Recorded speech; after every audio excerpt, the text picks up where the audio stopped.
அரசியை பார்க்குறாங்க குமார். அரசியை பார்த்த அடுத்த நிமிஷமே குமாருக்கு வந்துட்டு இங்கே கதிர் பண்ண விஷயங்கள் எல்லாமே ஞாபகம் வரும். அரசி நில்லு அரசி அப்படின்னு சொல்லும்போதே அரசி நிற்கிறாங்க. எங்கே கிளம்பிட்டா அப்படின்னு சொல்லி கேட்க, நான் எங்கே போனால் உனக்கு என்ன, எதுக்கு என் பின்னாடியே வந்துட்டு இருக்கேன் இங்கே அரசி கோவமா இங்கே குமாரை பார்த்து கேட்குறாங்க. குமாருமே இங்கே அரசிக்கிட்ட, அரசி ஒரு நிமிஷம் நில்லு அப்படின்னு சொல்லும்போதும், உன் அண்ணன் கதிர் எங்கே போயிருக்கான் அப்படின்னு சொல்லிட்டு இங்கே கேட்குறாங்க. என் அண்ணன் இங்கே போனால் உங்களுக்கு என்ன, எதுக்காக என் அண்ணனை பற்றி நீ கேட்குறேன்னு எங்கள் அரசி கேட்க, சொல்லு அரசி அப்படின்னு கேட்க, அண்ணன் சென்னைக்கு வேலை விஷயமா போயிருக்கு அப்படின்னு சொல்லும்போது, சென்னைக்கு அப்படின்னு கேட்குறாங்க. பெரியப்பா சேலன்னு சொன்னார், இவன் சென்னைன்னு சொல்லியிருக்கான். ஆனால் 2 பேரும் ஒன்றா தானே கிளம்பி போயிருக்காங்க, வீட்டுக்கு தெரியாமல் ஏதோ பெரிய விஷயத்த பண்ணிகிட்டு இருக்கான் அப்படின்னு கதிர் யோசிக்க, என்னாச்சு இதுக்காக என் அண்ணனை பற்றி நீ கேட்டுட்டு இருக்கான்னு சொல்ல, அதெல்லாம் ஒன்றும் இல்லை அப்படின்னு சொல்லிட்டு இருக்காங்க. இல்லை நீ கேட்குறத பார்க்கும்போது ஏதோ விஷயம் இருக்குன்னு தான் தோணுது, என்னென்னு சொல்லி இப்போ அப்படின்னு குமார் கிட்டே கேட்க, அதெல்லாம் ஒன்றும் இல்லை அப்படின்னு சொல்லிட்டு குமார் அந்த இடத்த விட்டு போக, அப்போ கதிர் அண்ணன் எங்கே போயிருக்குன்னு தெரிஞ்சுக்கிறதுக்காக தான் என்கிட்ட பேச வந்தானா நினச்சிட்டு அரசியும் இங்கேருந்து போயிடுறாங்க. இங்கேருந்து கிளம்பி போனதுக்கு பிறகு வீட்டில் இருக்க அரசிக்கு இங்கே வீட்டில் வந்துட்டு ஃபோன் பண்ணுறாங்க. அரசி நீ மட்டும்தான் வீட்டில் இருக்கியா, நீ ட்ராவல்ஸ் வந்துட்டு இருப்ப, இப்போ ட்ராவல்ஸும் வர முடியாதுல்ல, அப்பா கூட கடைக்கு போயிருக்கலாம்னு சொல்ல, அதெல்லாம் எனக்கு எந்த பிரச்சனை இல்லைன்னு சொல்ல, இல்லை அந்த எதிர்த்த வீட்டில் குமார் வேற இருப்பானா, அதனால தான் எனக்கும் ஒரு மாதிரி இருந்தது, அதான் உனக்கு ஃபோன் பண்ணுன்னு சொல்கிறாங்க. நீ சென்னைக்கு ரீச் ஆகிட்டியானே அப்படின்னு சொல்லி கேட்க, அதெல்லாம் நான் ரீச் ஆகிட்டேன் அப்படின்னு சொல்லும்போது, அந்த குமார் என்கிட்ட வந்து எனக்கு பேசினானே அப்படின்னு சொல்லும்போது, குமார் எதுக்கு உங்ககிட்ட வந்து பேசினா, அதுக்கு தான் இங்கே வீட்டில் இருக்க வேணா, அப்பா கூட கடைக்கு போயிருன்னா கேட்க மாட்டேன்னு சொல்ல, இல்லைண்ணே இன்னைக்கு சும்மா வெளியே போயிட்டு வரலான்னு தானே கிளம்புனேன், அப்போ தானே இந்த குமார் என்கிட்ட வந்து கேட்டான், இங்கே உன்ன கதிர் எங்கே போயிருக்கான்னு சொல்லி என்கிட்ட கேட்டானு சொல்ல, நீ என்ன சொன்ன அப்படின்னு கேட்குறாங்க. நான் சென்னைக்கு தானே நீ போகணுன்னு சொன்னேன், சென்னைக்கு தான் என் அண்ணன் போயிருக்கான், அதனால் உனக்கு என்னன்னு கேட்டேன் அப்படின்னு சொல்லும்போது, சரி இதை நீ பெரிய விஷயமா பார்க்க வேணா, இதை இதோட விட்டுரு அப்படின்னு சொல்லிட்டு, சரி நீ வீட்டில் கூட இருக்க வேணா, அப்பா கிட்டேயோ இல்லை சரவணன் அண்ணாக்கிட்டேயோ ஃபோன் பண்ணி பேசுகிறேன், நீ முதல்ல வீட்டில் இருக்காமல் நீ அவங்க கூட போயிருன்னு சொல்ல, அண்ணா எனக்கு அதெல்லாம் பிரச்சனை இல்லைண்ணா, நான் பார்த்துக்கிறேன் அப்படின்னு இங்கே சொல்லவும் செய்கிறாங்க. இதனால் வீட்டுக்குள்ளே இருக்காங்க அரசியும். ஆனால் ஃபோனை வச்சதுக்கு பிறகு இங்கே கேட்கவும் செய்கிறாங்க. முத்துவேல் வந்து கதிர்கிட்ட கேட்குறாங்க, என்னாச்சு ஏதாச்சும் பிரச்சனைன்னு சொல்லி கேட்க, இல்லை நான் எங்கே போயிருக்கேன்னு சொல்லி எங்கள் அரசிக்கிட்ட வந்து குமார் கேட்டிருக்கான் அப்படின்னு சொல்லும்போது, எனக்கு கொஞ்சம் சந்தேகமாக இருக்குது, நாம் 2 பேரையும் பின்தொடர்ந்து வந்தவங்க 2 பேரையும் பார்த்துட்டாங்க போல அப்படின்னு கதிர் சொல்ல, அதனால் என்ன இப்போது எங்கள் பிரச்சனை ஒன்றும் இல்லைன்னு தெரிஞ்சதுக்கு பிறகு வீட்டுக்கு போயிட்டு பொறுமையாக எதுவாக இருந்தாலும் பார்த்துக்கலான்னு சொல்லிட்டு இருக்காங்க.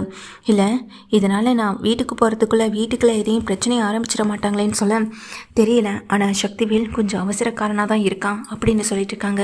இதுக்கு என்னதான் வழி கிடைக்க போகுதுன்னு தெரியலேன்னு நினச்சிட்டு இருக்காங்க. இங்கே கதிரும் இங்கே முத்துவேலுமே இங்கே சென்னையில் தான் இருக்காங்க. சென்னையிலேருந்து தன்னுடைய ட்ரீட்மெண்ட் முழுசையும் பார்த்துக்கணும் அப்படின்ற ஒரு முடிவோடு இருக்காங்க. ட்ரீட்மெண்ட்டை முடிச்சுட்டு தான் இங்கேருந்து கிளம்பணும்னு இங்கே இருக்காங்க. ஆப்ரேஷன்லாம் நல்லபடியாக இங்கே முத்துவேலுக்கு வந்துட்டு முடியவும் செய்து, அவருக்கு எந்த பிரச்சனையும் இல்லை, அவர் இந்த ஸ்டேஜிலேருந்து காப்பாற்றியாச்சு குணமாக்கியாச்சு அப்படின்னு இங்கே டாக்டர்ஸ் வந்து சொல்கிறாங்க. அதுக்கு பிறகு தான் கதிரிக்கே நிம்மதியாக இருக்குது. ஆப்ரேஷன் முடிஞ்ச கையோட கிளம்ப வேணாம், 2 நாள் ஸ்டே பண்ணிவிட்டு அதுக்கப்புறமா டாக்டர்கிட்ட கேட்டுட்டு கிளம்பலான்னு சொல்லிட்டு போகிறாங்க. இதனால் 2 பேருமே அங்கே தான் இருக்காங்க, ஹாஸ்பிட்டலில் அட்மிட் ஆகிட்டு. இப்போ கூட இருந்து குமார் தான் எல்லாத்தையுமே பார்த்து கவனிச்சுக்கவும் செய்கிறாங்க. இப்போ ட்ரீட்மெண்ட்டுக்காக அந்த ஹாஸ்பிட்டலில் அட்மிட் பண்ணியிருக்காங்களா, அங்கே தான் வந்துட்டு குமாரோடைய ஃப்ரெண்டுமே இருக்காங்க. குமாரோடைய ஃப்ரெண்டு வந்துட்டு இவங்க பெரியப்பா முத்துவேலையும் கதிரையும் பார்த்ததுக்கு பிறகு இங்கே குமாருக்கு வந்துட்டு கால் பண்ணுறாங்க. குமார் வந்துட்டு கால் அட்டன் பண்ண, சொல்லுடா அப்படின்னு சொல்லும்போது, டே குமார் நீ எங்கடா இருக்க அப்படின்னு சொல்லி கேட்க, நான் ஊரில் தான் இருக்கேன்னு சொல்லும்போது, பரவாயில்லையே இப்போ நீங்களும் சரி உங்கள் எதிர்த்த வீட்டில் இருக்க ஃபேமிலி கூட பிரச்சனைன்னு சொல்லிட்டு இருந்தேன், இனி ஒரு ரூட் கிளியர் ஆகிடும்ல, அரசியை கல்யாணம் பண்ணிக்க இனி அந்த வீட்டிலேருந்து சம்மதம் ஈஸியாக கிடச்சிடும் போலேன்னு சொல்ல, டே என்னடா சொல்கிறேன்னு கேட்க, ஆமாம் நீங்களும் எதிர்த்த வீட்டில் இருக்கவங்களும் ஒன்று சேர்ந்துட்டீங்க போலையே, அரசிக்கு தெரியாமல் ரூட் விட்டுட்டு இருந்தேன், அரசியை காதலிக்கிற மாதிரி நடித்தேன், கல்யாணம்னு சொல்லி ஏமாற்றவும் செஞ்சேன், இப்போ கடைசியில் அரசி உன்னை விட்டு பிரிஞ்சு போனதுக்கப்புறம் அரசி தான் தனக்கு வேணும்னு நீ ரொம்ப ஃபீல் பண்ணினேன், இப்போ பாரு கடைசி அரசியை கல்யாணம் பண்ணிக்கிற அளவுக்கு நீ முயற்சி பண்ணிட்டல அப்படின்னு சொல்ல, என்னடா சொல்கிற அப்படின்னு எங்கள் குமார் புரியாத மாதிரி கேட்குறாங்க. இப்போ தான் உங்கள் பெரியப்பாவையும் அந்த கதிரையும் இங்கே ஹாஸ்பிட்டலில் பார்த்தேன்னு சொல்ல, ஹாஸ்பிட்டலா, என்ன ஹாஸ்பிட்டல், எங்கே இருக்காங்கன்னு சொல்ல, அப்போ உனக்கு விஷயமே தெரியாதானே உங்கள் ஃப்ரெண்டு கேட்குறாங்க. டே நீ எதை பற்றிடா பேசிக்கிட்டு இருக்கேன்னு எங்கள் குமார் கேட்க, இப்போ தான்டா நான் இங்கே கேன்சர் ட்ரீட்மெண்ட்டுக்காக இருக்க ஒரு ஹாஸ்பிட்டல், சென்னையிலே ரொம்ப பிரபலமான ஹாஸ்பிட்டல், அந்த ஹாஸ்பிட்டலில் தான் இங்கே உன் பெரியப்பா முத்துவேல் அவங்கள வந்து அட்மிட் பண்ணியிருக்காங்க, கதை தான் கூட இருந்து கவனிச்சுக்கிறான்னு சொல்ல, என்னடா சொல்கிறேன் அப்படின்னு பதட்டத்தோட குமார் கேட்குறாங்க. இப்போ தாண்டா கொஞ்சம் நேரத்துக்கு முன்னாடி பார்த்தேன், இங்கே கதிரை என்னை பார்க்கல, உங்கள் பெரியப்பாவுக்கும் என்ன சரியாக தெரியாது, ஆனால் உங்கள் பெரியப்பாவையும் கதிரையும் நான் நல்லா பார்த்தேன். அவங்க தானே எனக்கு நல்லா கன்ஃபார்மாக தெரியும். இது கேன்சருக்காக பார்க்குற ட்ரீட்மெண்டான ஹாஸ்பிட்டல்டா. உங்கள் பெரியப்பாவுக்கு கேன்சரா அப்படின்னு சொல்லி கேட்குறாங்க. அப்படிலாம் எதுவும் இல்லைடான்னு சொல்ல, ஒரு நிமிஷம் அப்படின்னு சொல்லிட்டு அதுவும் அந்த வார்டில் அட்மிட் ஆயிருக்கார்ல, அவருக்கு என்ன பிரச்சனைன்னு சொல்லி கேட்குறாங்க. அவருக்கு என்ன பிரச்சனை அப்படின்னு சொல்லிட்டு கேட்குறாங்க. அவர் கேன்சர் ட்ரீட்மெண்ட்டுக்காக வந்திருக்காரு, அவருக்கு ஆப்ரேஷன் முடிஞ்சிருக்கு, இப்போ கொஞ்சம் பரவாயில்ல அப்படின்னு சொல்லிட்டு இருக்காங்க. இதை கேட்டோன்னே அவங்க கேன்சர் ட்ரீட்மெண்ட்டுக்காக தாண்டா வந்திருக்காங்க, உனக்கே தெரியாமல் வந்திருக்காங்களா அப்படின்னு சொல்லிட்டு கேட்க, சரி நீ ஃபோனை வைன்னு சொல்லிட்டு டக்குன்னு ஃபோனை வைக்கிறாங்க. இங்கே உள்ளே போன குமார் வந்துட்டு தான் அப்பாவை மட்டும் கூப்பிடுறாங்க. அப்பா ஒரு நிமிஷம் அப்படின்னு சொல்லி கூப்பிட, என்னடா அப்படின்னு சொல்லி கேட்க, கதிரும் எங்கள் பெரியப்பாவும் எங்கே போயிருக்காங்கன்னு எனக்கு தெரிஞ்சு போச்சுன்னு சொல்ல, என்னடா சொல்கிறேன், இங்கே சொத்து அப்படின்னு இது பற்றின விஷயங்களில் கதிரிக்கு ஏதாவது ஹெல்ப் பண்ணணுன்றதுக்காக அவர் எங்கேயாவது போயிருக்காரா அப்படின்னு சொல்லி கேட்க, அது இல்லைப்பா, அது வந்து அப்படின்னு சொல்ல, இது எப்படி உங்ககிட்ட சொல்கிறதுன்னு தெரியல, பெரியப்பாவுக்கு இப்படி ஆகணும்னு நான் நினைக்கவில்லைன்னு சொல்ல, என்னடா சொல்கிறேன்னு கேட்குறாங்க. ஆமாப்பா, இங்கே பெரியப்பாவுக்கு கேன்சர் ட்ரீட்மெண்ட்டுக்காக சென்னையில் இருக்க ஹாஸ்பிட்டலில் அவங்க ட்ரீட்மெண்ட் எடுத்துகிட்டு இருக்காங்க. இப்போ தான்ப்பா என் ஃப்ரெண்டு ஒருத்தாங்க அவங்கள பார்த்துட்டு எனக்கு கால் பண்ணி விஷயத்த சொன்னான் அப்படின்னு சொன்னதுமே, என்னடா சொல்கிறேன் அண்ணனுக்கு அப்படின்னு அதிர்ந்து போகிறாங்க.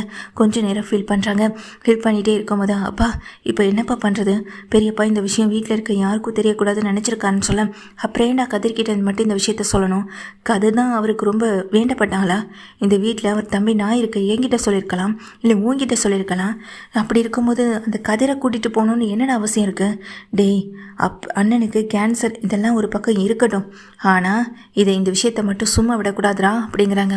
அப்பா பெரியப்பா அப்படின்னு சொல்லி, அப்பா பெரியப்பாப்பா அப்படின்னு சொல்லும்போது, உன் பெரியப்பா தாண்டா, அவர் சாக போகிறோமோன்னு ஒரு பயத்தில் கூட இருந்திருக்கலாம், அவர் செத்தாலோ அவருடைய சொத்தெல்லாம் அவர் பொண்ணுக்கு தான் போகணும்னு முடிவெடுத்து எதுக்காக கதிரை கூட்டிகிட்டு போயிருக்கக்கூடாதுன்னு நினைக்கிறேன்.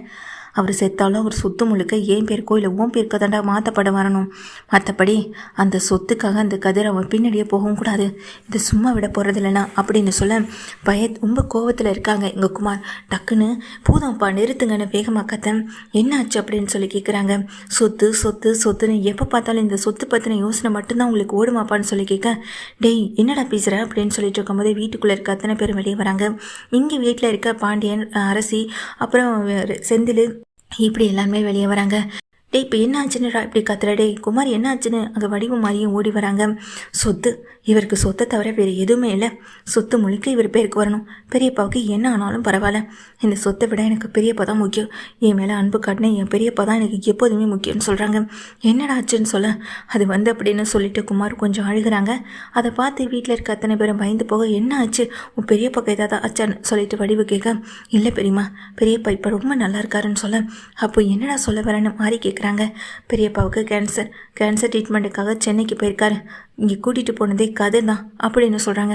கதிர் எதுக்காக வேணாலும் கூட்டிகிட்டு போனதாக இருக்கட்டும், ஆனால் இந்த சொத்து விஷயத்தில் இனி நான் யாரும் எனக்கு வேணாம், இந்த சொத்தே வேணாம், எனக்கு பெரியப்பா தான் முக்கியம் அப்படின்னு சொல்கிறாங்க.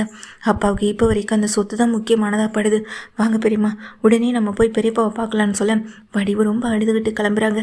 கூட அப்பத்தா ஒரு பக்கம் கிளம்ப, இன்னொரு பக்கம் மாறி இங்கே குமாரன் எல்லாருமே கிளம்புறாங்க. நான் சொல்கிறது ஒரு நிமிஷம் கேளுடான்னு சொல்ல, உங்கள் சொத்தை நீங்களே வச்சுக்கிட்டு அழுங்க, எங்களுக்கு சொத்து முக்கியம் இல்லை, இந்த வீட்டுக்கு எப்போதுமே தூணானுன்னா எங்கள் மாமா தான் எங்களுக்கு முக்கியம்னு சொல்லி மாறியும் சொல்லிட்டு கிளம்புறாங்க.